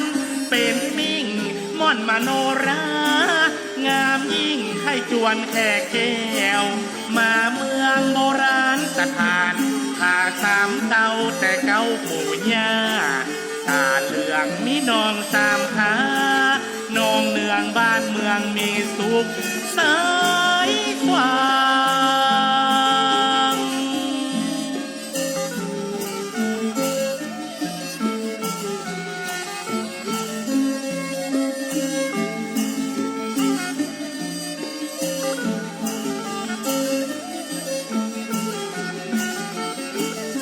มีอ่างเก็บน้ำไว้พักผ่อนหย่อนใจเดินไปแอวไหนป่ากว้างมีธรรมชาติสาว่างดอกไม้พันไม้นาเป็นที่ท่องเที่ยวเวียงกาหลงดำรงพระศาสนาธนุบำรุงวัดว่าศรัทธาเจ้าบ้านป่าจัน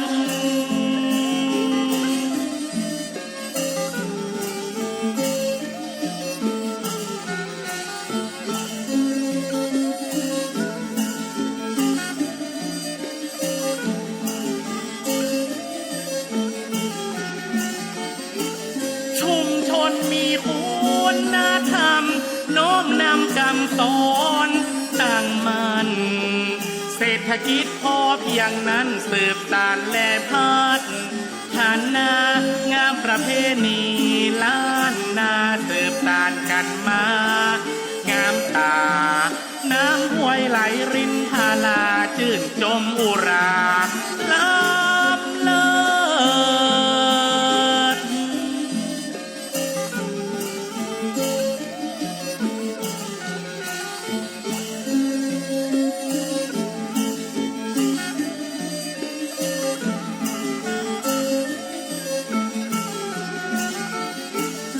ขอเชิญมิตรแก้วสหายคำฮับศีลป้อนธรรม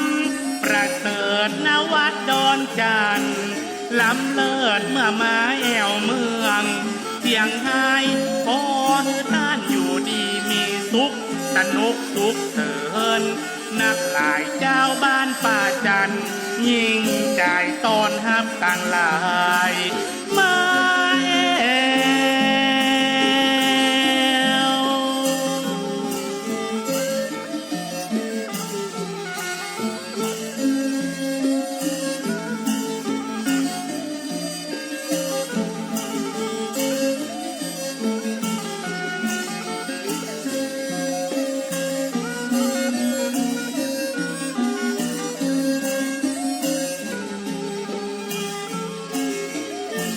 ข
ปฏิบัติมา แต่องค์สมเด็จพระขวันเห็นแจ้งจตุสัจเสร็จบันรู้ทางที่อันระงับและดับทุกภัย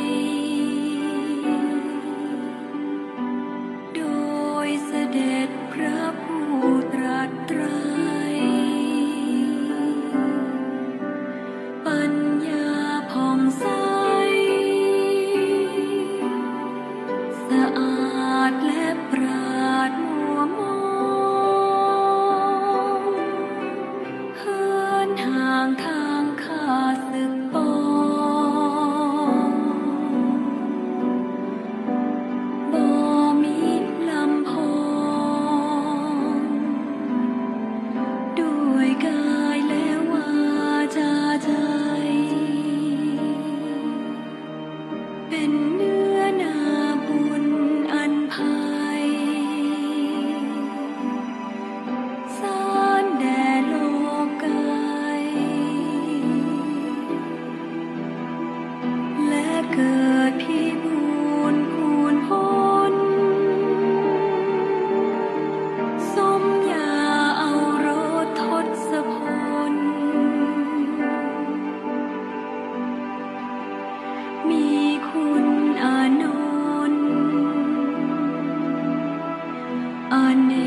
กจะนับเหลือตรา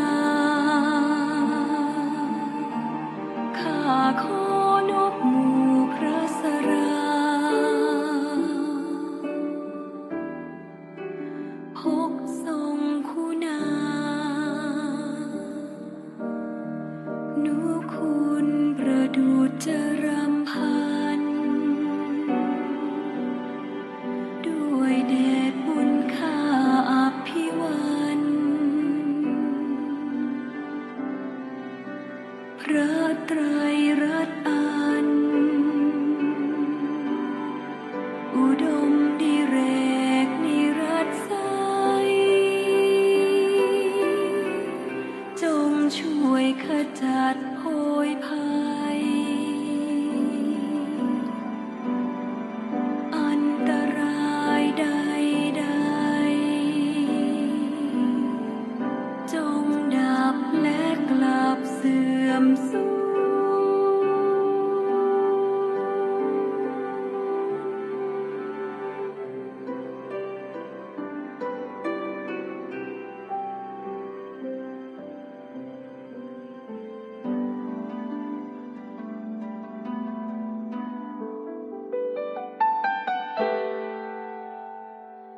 ปางเมื่อพระองค์ปรมาพุทธทวิสุทธศาสดา ตรัสรู้อนุตตรสมาที่นโพธิบัลลังก์ คุณมารสหัสสะพาหุภาผู้วิชาวิชิตคลัง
ด้วยเดชะองค์พระทศพลสุวิมลและไพบูลย์ฐานาธิธรรมมาวิธีกูชนะน้อมมโนตา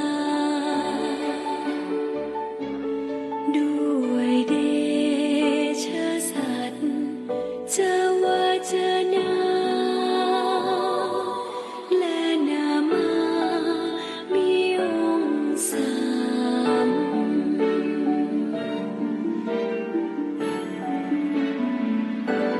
ขอจงมีก่อนพลสยามชัยสิทธิทุกวันถึงแม้จะมีอาริวิเศษพลเดชะเทียมงานขอไทยผจญพิชิตพลันอาริแม้นมุนินทา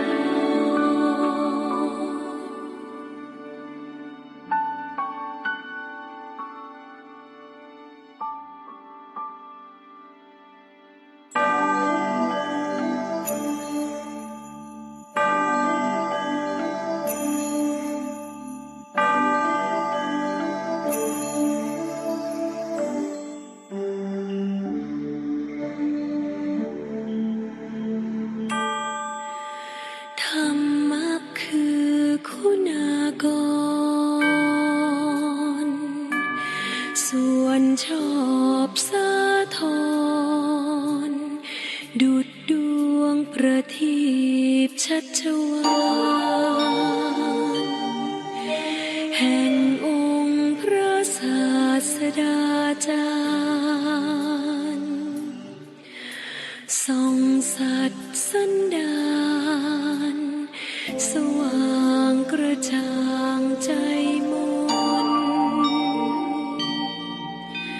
ทำใดนับโดยมรรคผลเป็นแปดพึงยนต์และก้าวกับทั้งนรพานสมญาโลกอุดรพิสดารอันลึกโอฬารพิสุทธิ์พิเศษสุขใสอีกธรรมต้นทางคันไลนามขนานคานไขปฏิบัติปริยัติเป็นสงฆ์คือทางดำเนินดุจจะคลองให้ลวงลุกปองยังโลกอุดรโดยตรง ข้าขอโอนอ่อนอุตมงค์นอบธรรมจำนงด้วยจิตและกายวาจา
สิ่งสองพระสิ่งสามช่างงา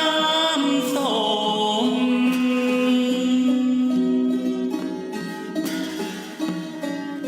พระเจ้าตันใจได้พรอุดมสวัสดีมงคลเลิศฟ้าบินป่า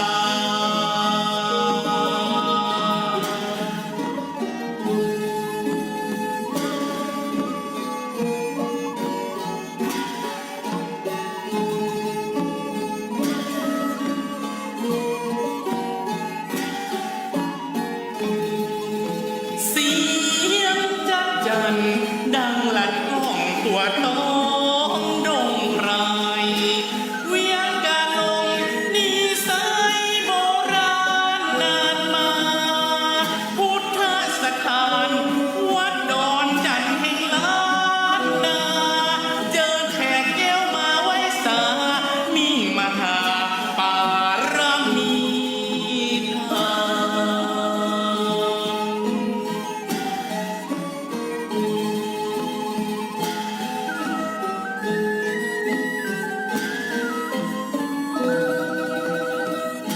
ร่วมสืบสานวัฒนธรรมล้านนางามล้ำวัดดอนจันทร์โน้มนำเผยแผ่พระพุทธศาสนา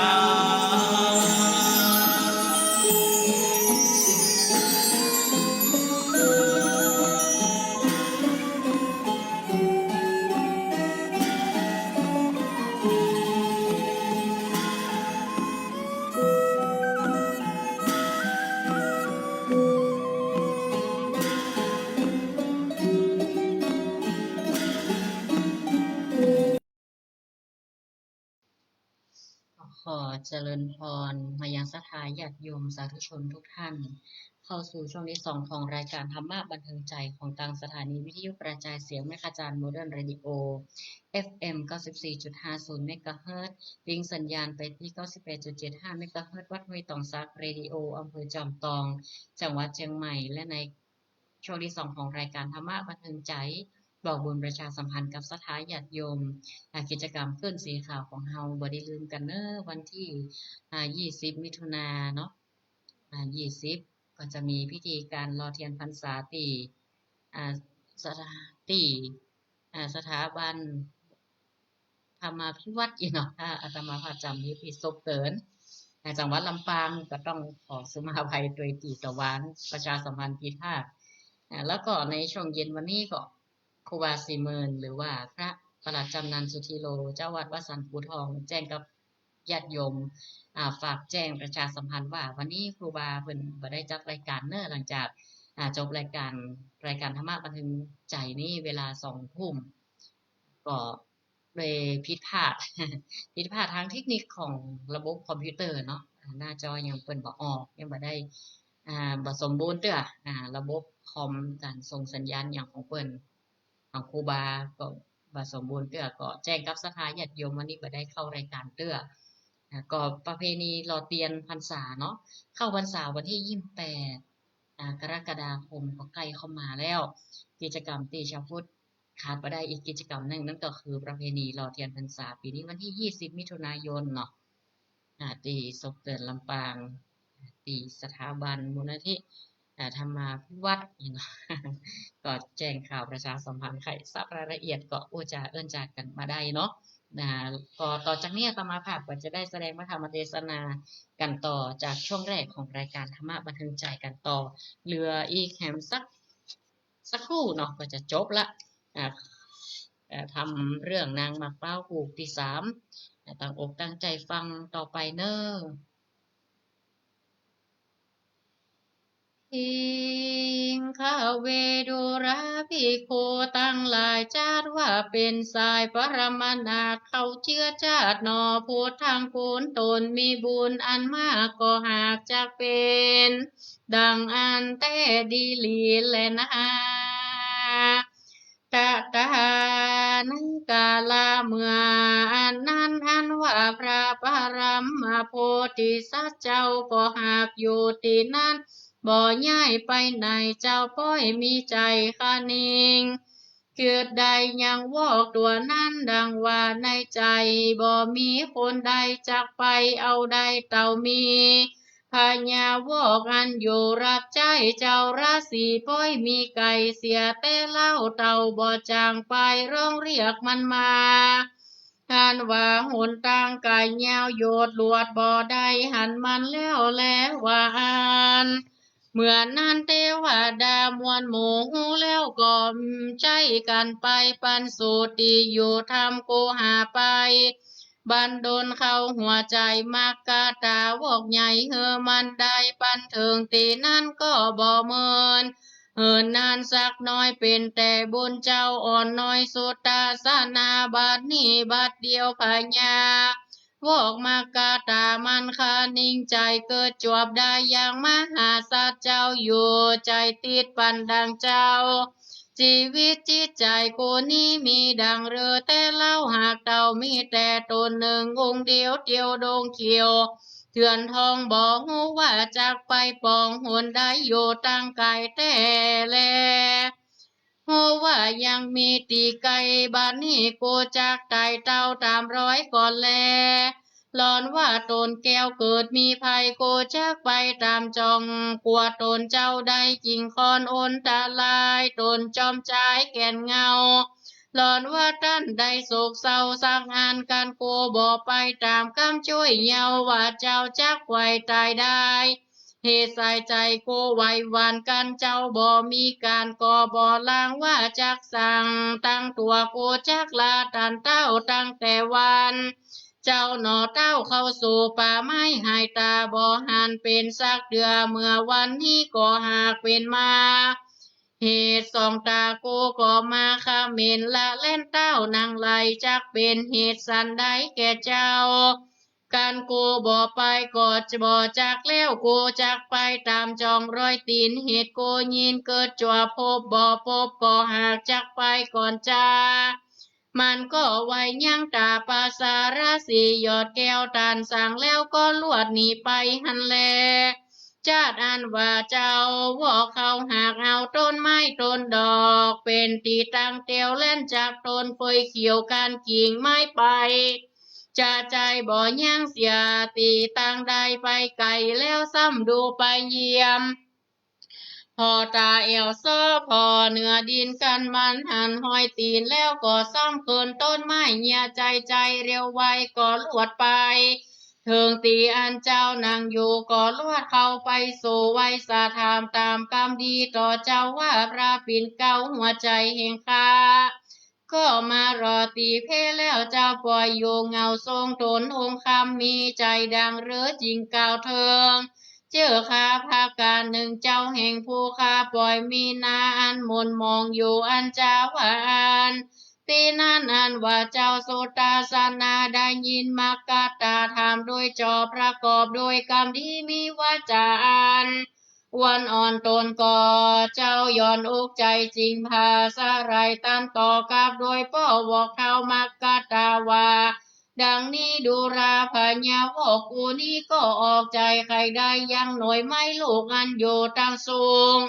เหมือนคำหงอันตันรอเบาคิวบ่เศร้าซ้ำเมื่อดีมีวันหน้าเป็นดังแก้วหันงามเลิศแล้วเพียงใจเหมือนตันเอาไม้คำมากาดยกตาวาโดยดูว่าดูราพญาวอกมากาตาตันจงเคินไปเอามาปันเฮอมากันนั้นหากเจอสันได้พ้อยมีวันหน้าใสเหลือกว่าตันเลื่อมหยาบหันเงามันนั้นจะหวานเมื่อนั้นนั้นว่ามหามากาตาวอกใหญ่มัน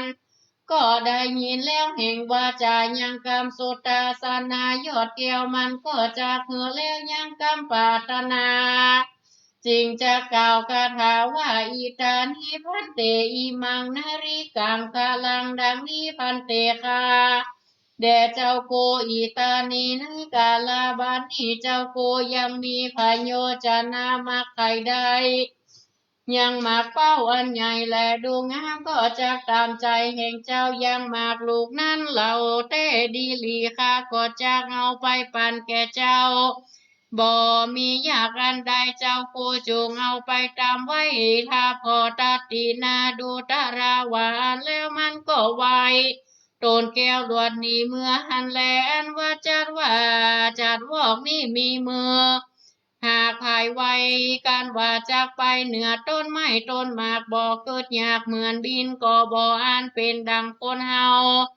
เตียวตีนเหนือแผ่นหกแลนเลี้ยวไว้นั่นแล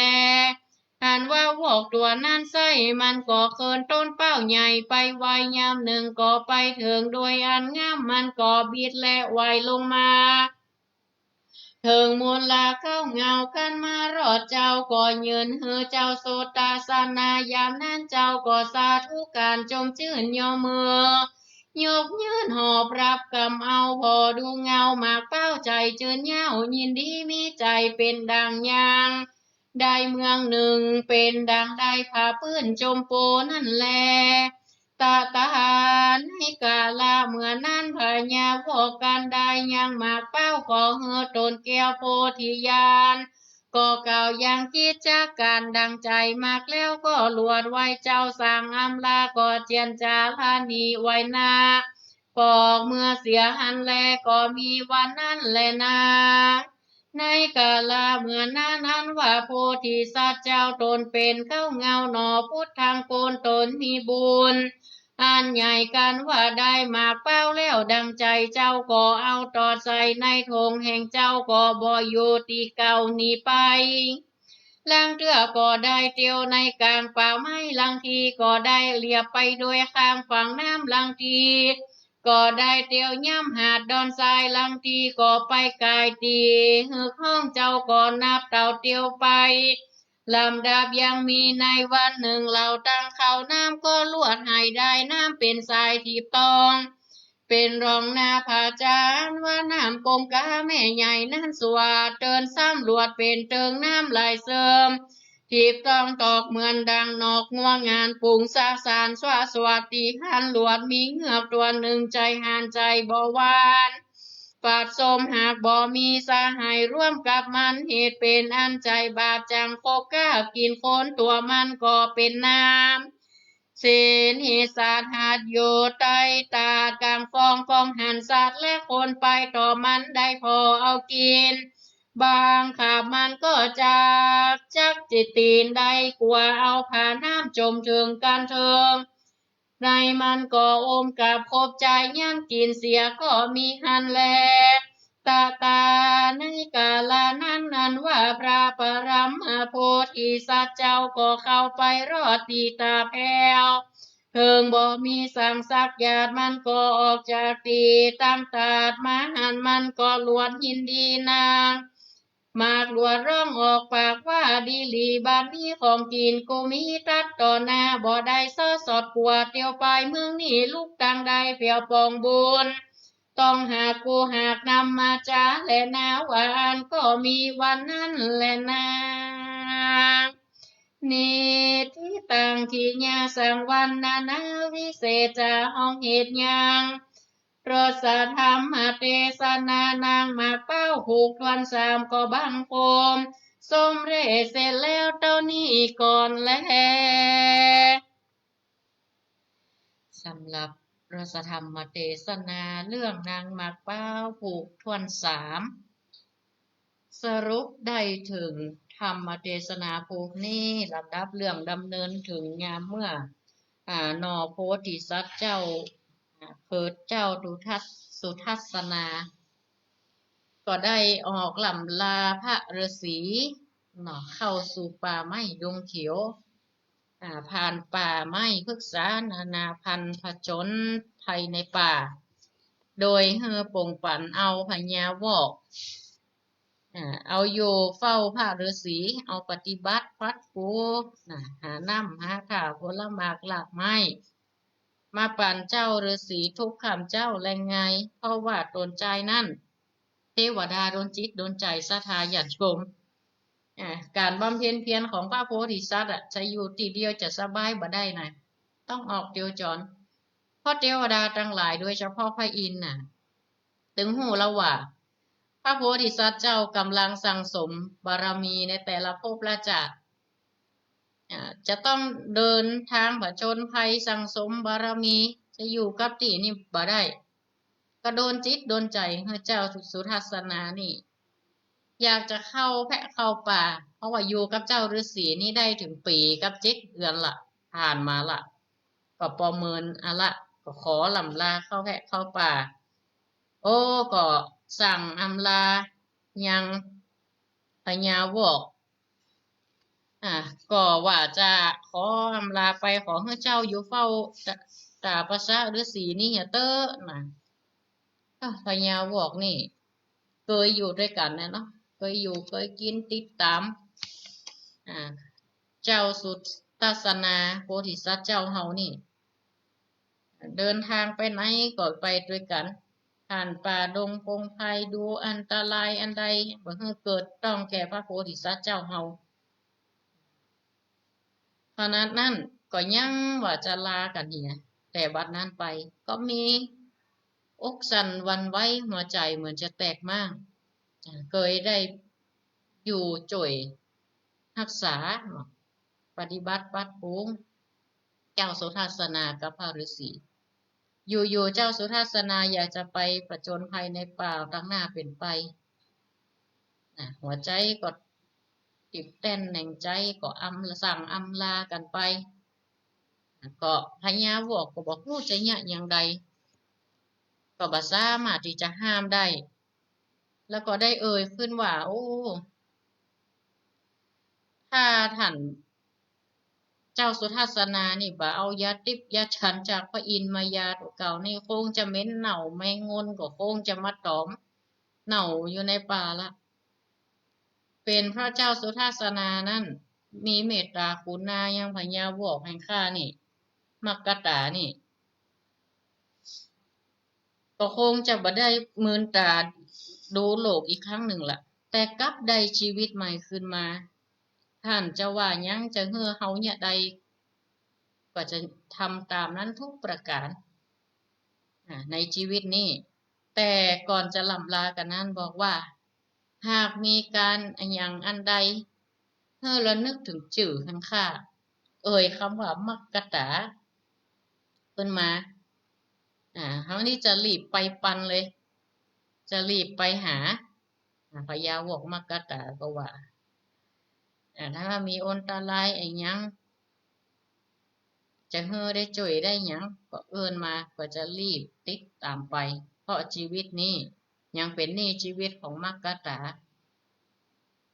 ก็ลำลากันก็ห้องให้ไปมายินสงกาโศกเศร้าเจ้าโสทัศนาก็เดินผ่านป่าดงพงไพรขึ้นดอยลอยห้วยดอยบางลูกโอ้ก็สูงชันบางตีก็ต่ำบางตีก็สูงเต็มไปด้วยเครือหวายในพระธรรมเทศนายังพรรณนาถึงหวายแต่ละชนิดอยู่นะหวายสัปปะหวายพออุ้ยแม่อุ้ยเคยได้หู้จักของกว่านี่ที่เพิ่นบรรยายธรรมมานี่หวายมันมีถึงเครือหวายมีหลายซ้ำหวายแดง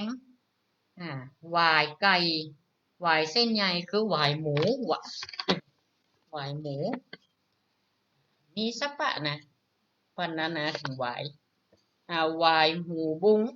เส้นน้อยแล้วก็มีถึงหวายหอมทานเกลือเขาทานขุมหญ้าขุมไม้ตั้งหมักขนุนตั้งบานนุนก็ออกจัดเตี้ยออกลูกออกผลออกมาเอาก็ไปผ่านไปเดินไปก็ผ่านสวนอุทยานเทวดาถึงคราวแล้วพระอินทร์มาเนรมิตนางผู้หนึ่งอยู่ในบ่อเป้าสถาเนรมิตอยู่ในบ่อเป้าก็แล้วก็ตลอดถึงเครื่องใจเที่ยวแหวนเงินทองเครื่องประดับประดาอยู่ในหันแล้วก็ยังเอาไหมคำเขาเขียนแล้วก็บังตาคนตั้งหลายบ่ฮือหันนอกเสียจากว่าเจ้าสุทัศนาน่ะหันคนเดียวเจ้าสุทัศนาเดินไปก็หันใบหินแผ่นใหญ่ ก็หันมาหินอยู่หันเรียบเปียงโอ้ปอพานเก้าปอเป้าต่างๆเลี้ยงกันเหมือนคนจัดเรียงเอาไว้อาศัยห่มเงาเพื่อจะนั่งรับนอนอ่าเสียงนี่โอ้ยังกับอุทยานฮะนะอึกคลึกคึกขึ้นน้ำตกก็ไหลสะสู่สะสนเสียงดังไปทั่วอุทยานพระโพธิสัตว์เจ้าเฮาคือเจ้าสุตัสนาก็จนเข้าป่าคนเดียวอินหิวก็มานั่งนอนพอตีเปิ้นเก้าบอกเป้าสุดเจนหูเจนตามีหน่วยเต็มต้นเต็มต้นพอตั้งใดก็ดูงามตาแต่ไปเลือกหันต้นหนึ่งนะมีแก่นเดียว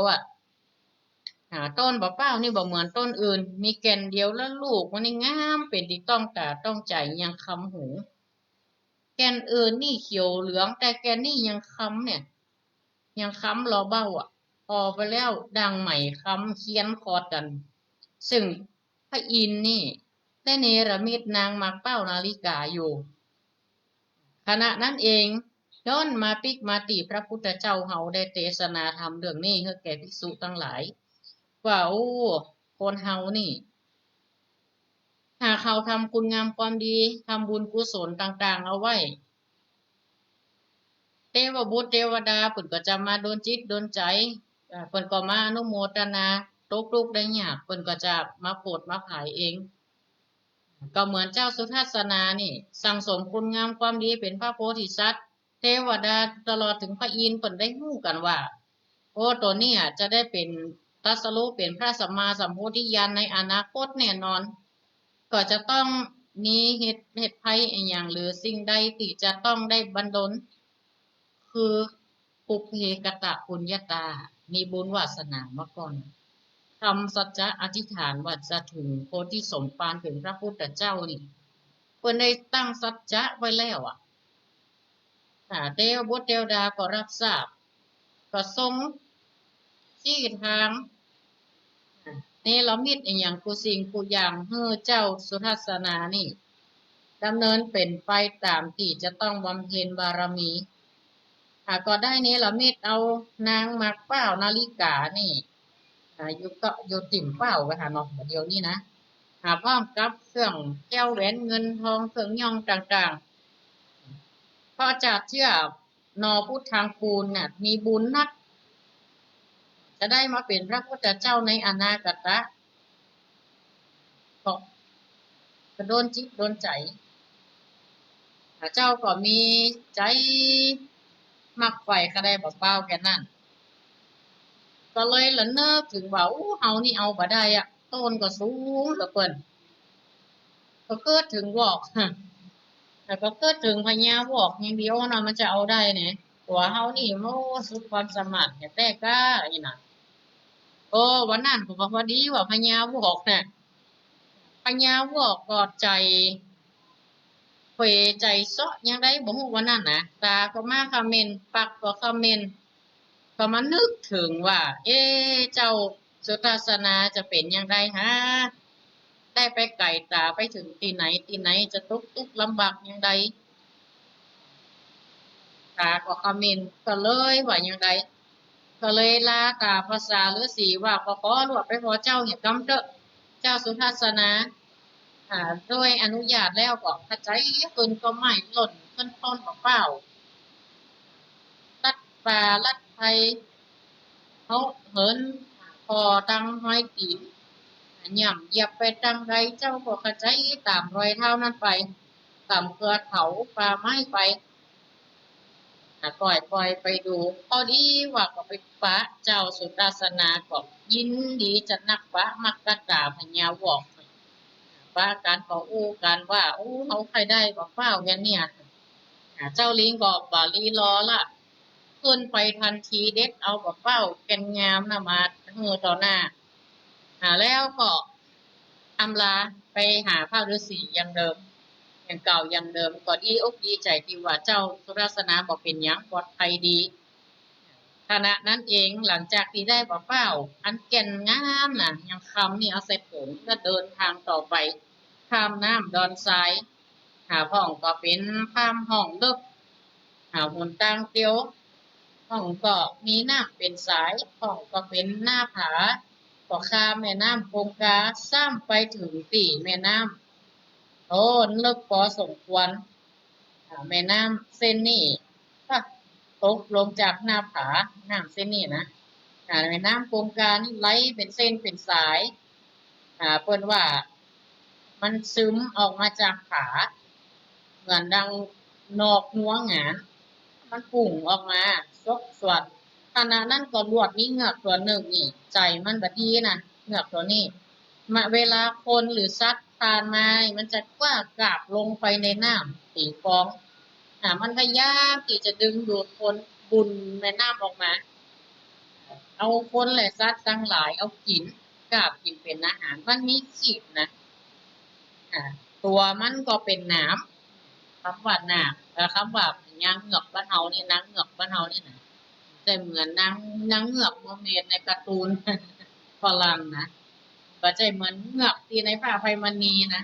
เหงือกคนเมืองนี่ยังเพิ่นเฮาว่าผีอีเหงือกอะโอ้ยแม่โอ้ยเฮามันเป็นจะได้ผีอีเหงือก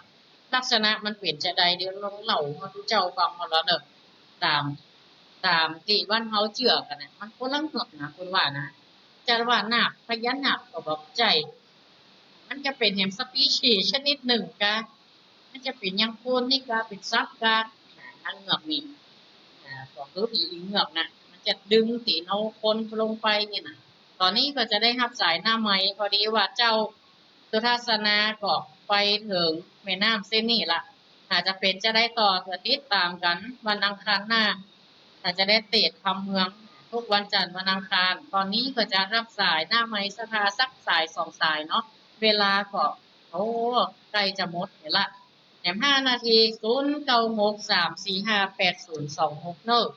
0963458026สายแรกแม่ไล่โอ้ฝนตกขนาดฝนตกขนาดตอนนี้น่ะลั่งนะป้าบอกห้องว่าเป็นยังแม่ก็พูดบัดตกกะเฮ้เฮ้ทั้งนะแม่เดี๋ยวนี้นะ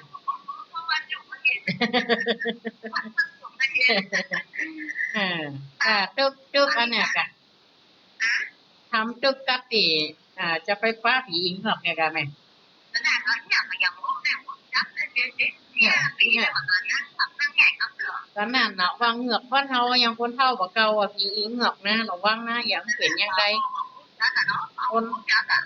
มันคติความเชื่อคนเมืองเฮาคำว่าผีอิงเหงือกนี่มันใจเหงือกยังคนไทยน่ะตัวเป็นคนหางเป็นฝาจริงใจนะมันมีคติแหมอย่างนะบางเทื่อก็ว่ามันยังหนักเนี่ยอยากมันคล้ายๆกันอยู่นะเ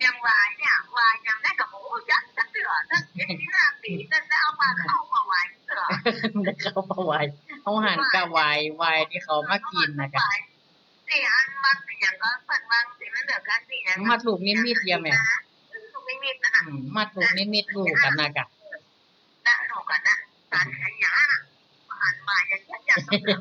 นั่นครับเลยไม่ไรอนุโมทนาได้ไม่ไรเนอะโอ้วันท่านได้ยินไผแล้วว่ามันจะทำบุญวันเกิดเพิ่นอีกอะตอนนั้นน่ะติดอันนี้เออแม่นๆล่ะ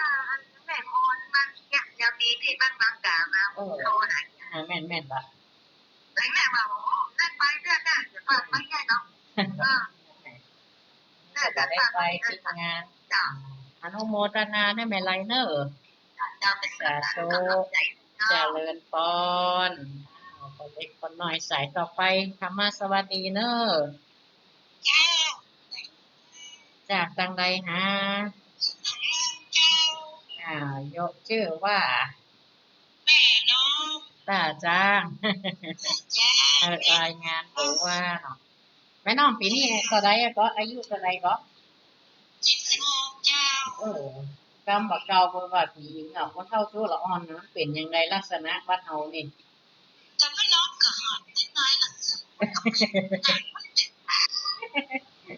เป็นฝาเพิ่นไหวกับตอนเงือกให้เราแม่เนาะ จริงๆเนี่ยที่จริงมันมีหลายคตินะคำว่าเหงือกนี่นะห้องก็ว่าเป็นฟ้าห้องก็ว่าเป็นผียังเป็นตัวเป็นดินเนี่ยอย่างก็ว่าหางเป็นฟ้าเนาะอ่า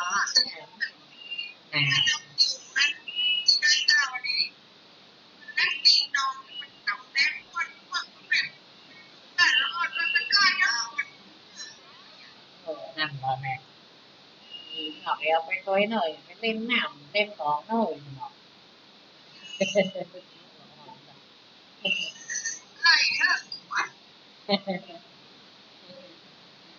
อนุโมทนาเนาะหมดเวลาพอดีแม่น้องอยู่ดีมีสุขเหมือนกันผู้คนอ่า รอเตียนกะรอได้อยู่หมอนัดเนี่ยแม่มได้ไปเดียวงานหน้าเนาะนัด18 19คงจะอยู่เติมเลือดอยู่แม่อนุโมทนาทุกสายทุกท่านเนอะอยู่ดีมีสุขเหมือนกันทุกคนการแสดงพระธรรมเทศนาวันนี้ก็พอสมควรแก่เวลาเอวังก็มีด้วยประการราชนี้เจริญพรเนอะ อนุโมทนากับญาติโยมที่ตามรับฟังผ่านไลฟ์สดทางเฟซบุ๊กโดยหนอพระธรรมเทศนาเรื่องนางมาเป้า63เป็นพระธรรมเทศนาเป็นกำเมืองแล้วมาแปลทำสรุปทำให้ญาติโยมก็เสร็จสิ้นบรมวลป้าเมื่อพระโพธิสัตว์เจ้าเฮากันว่าได้บอกเป้าแล้วดังตกดังใจก็ตอดใส่ในโถงเนาะ แล้วก็เดินไปผ่านแม่น้ำสายหนึ่งใกล้จะถึงละก่อน้ำนั่นก็มีเหงือกตัวหนึ่งใจมันบดีมันชอบกับกว่ากินคนในพระธรรมเทศนาบรรยายว่าตัวมันเป็นหนามเศษเห็ดสาดหาดว่ะเป็นยังได้เมื่ออยู่ใต้ตาดกลางฟองอยู่ปืนแม่น้ำตีฟองเวลาน้ำพุน้ำพังเป็นฟองสีฟองออกมานี่อ่าเพิ่นว่าผีอีเหงือกอีกนะถ้าแหมในย่าหนึ่งก็คล้ายๆน้ำวนนะอย่างเงี้ยสถาถ้ากองว่ามันหันซัดแล้วคนไปต่อมาแล้วมันจะพอเอากินมันเกิดประกาบจักตีนลงจักตีนลงหน้ามัน แล้วก็กาบคบขย่ำกินเป็นอาหาร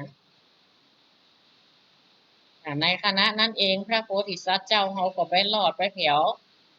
ก็บ่มีอย่างสักอย่างนะมันก็ออกมาจากติต่างๆมันตรวจยินดีหัน